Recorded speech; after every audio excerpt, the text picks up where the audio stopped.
Kailangan nyo ng pagpapala ng Diyos? Kailangan nasa loob ka ng Iglesia ni Cristo? Ang may sabi ba niyan, kami? Hindi po. Sinunod lang namin yung sinasabi ng Biblia. Kaya kami nasa loob ng Iglesia ni Cristo. Ang nagtuturo sa atin, Biblia, kung paano tayo maliligtas, kung paano tayo tatanggap ng mga pagpapala mula sa ating Panginoong Diyos. Paano po mangyayari yun? Kailangang magkasama-samaan niya sa iisang katawan ng iisang katawang tinutukoy. Alin daw po? Iglesia ni Cristo. Kasi baka ang isipin ng iba, ang Iglesia ni Cristo, yung iba't ibang mga relihiyon. Hindi po. Hindi sinabing marami. Ang sinabi, iisang katawan lang ang Iglesia ni Cristo. Yun ang kinakailangan ng tao para maligtas, para magtamo ng mga pagpapala mula sa ating Panginoong Diyos. Hindi masama na tayo ay maghanap buhay. Hindi masama na tayo ay mag-asikaso sa ating mga pangangailangan. Pero kung inaasikaso natin ang mga bagay na yan, ang lalong mas mahalaga, ayon sa pahayag kanina ng ating Panginoong Kristo, matamo natin ang buhay na walang hanggan. Tumanggap tayo ng aral mula sa Diyos sa pamamagitan ng Kanyang sugo. Kailangan yung mga aral na yon ng ating Panginoong Diyos, kagaya ng sabi sa atin ng mga apostol, patuloy nating sampalatayanan. Kaya huwag tayong papayag, meron tayong nalalabag sa mga aral at utos ng ating Panginoong Diyos. Sapagkat yan ang ating ikaliligtas.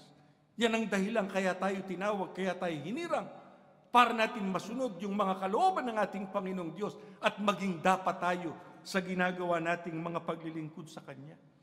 Ano po ang sabi sa atin ng mga apostol? Para tayo ay maging matatag, matibay doon sa aral na ating sinampalatayanan. Ang sabi sa atin, hindi natin dapat sayangin ang kahit na isang sandali anya. Hindi anya dapat aksayahin yung mahalagang oras ng liwanag. Sa ano? Doon anya sa mga kahangalan, doon anya sa pagpapakalabis o sa kalayawan, doon anya sa pagkakatulog at pagkakagumon, anya sa kasamaan. Sa makatwid, sa isang madaling salita, ang isang Iglesia ni Cristo magiging matatag, matibay, para siya maging dapat sa kaligtasan sa araw ng paghukom, isinasagawa niya yung pagbabagong buhay. Di ba't yan ang kampanya natin ngayon sa Iglesia? Kasi nga, alam nating malapit na ang araw ng paghukom. Yung mga nangyayaring hindi pangkaraniwan sa mundong ito, alam natin mga palatandaan yan. Malapit nang dumating si Jesus para kunin ang mga maliligtas at dalhin sa piling ng ating Panginoong Diyos. Pero paano po tayo maliligtas? Kailangan matatag, kailangan matibay, kailangan nasa uring sumasampalataya.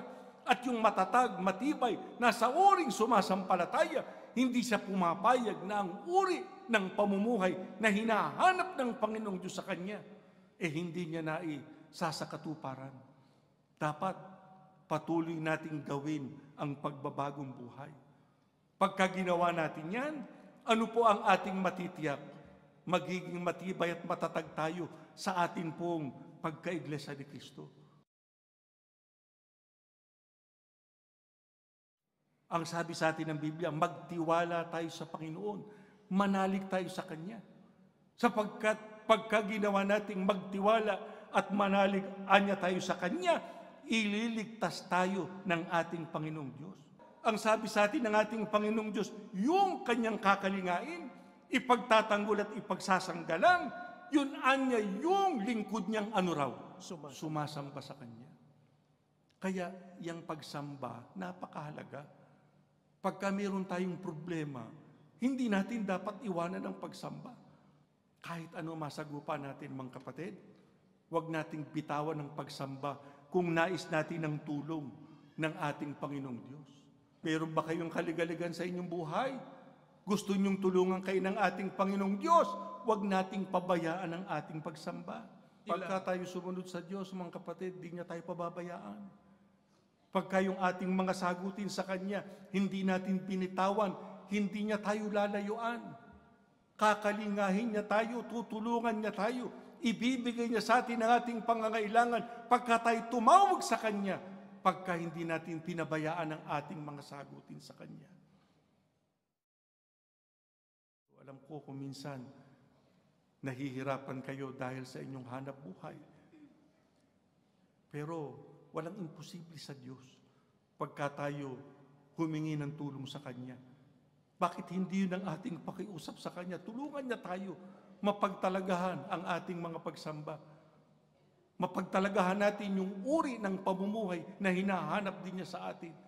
Para yung Kanyang mga pagpapala, matanggap natin at maitaguyod natin ang paglilingkod sa Kanya hanggang sa makasapi tayo sa pangakong kaligtasan.